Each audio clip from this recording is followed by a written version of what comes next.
আজি আমি ৰুমতে গোটেইকেইজনীয়ে মিলি পানীপুৰিৰে পাৰ্টি কৰি আছোঁ। এইফালে ইগনৰ কৰিব আমাৰ এখেত শুই আছে।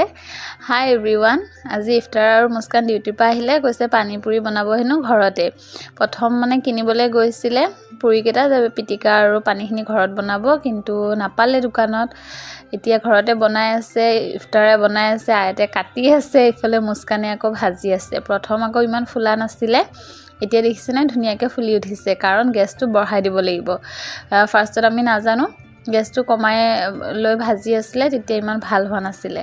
এইফালে আকৌ ইফতাৰে পিটিকাৰ কাৰণে এইখিনি ৰেডি কৰিছে, মটৰ অলপ সিজাইছে আৰু মই আহিছোঁ এতিয়া অলপ বেলি দিবলৈ, যে অলপ হেল্প কৰি দিওঁ সিহঁতক, কাৰণ এইখিনি ডোটো মানে অলপ টান হৈ যায়, যিহেতু কষ্ট হ'ব। মই এতিয়া সিহঁতক অলপ হেল্প কৰি দি আছোঁ। এইফালে গোটেই ৰেডি কৰি আছে আইতে আকৌ তাইখিনি বোলে এক্সট্ৰাকৈ তাই মানে পিটিকি ল'ব, তাইক এক্সট্ৰা বাতিত দিছে, তাইখিনি তাই ৰেডি কৰিব।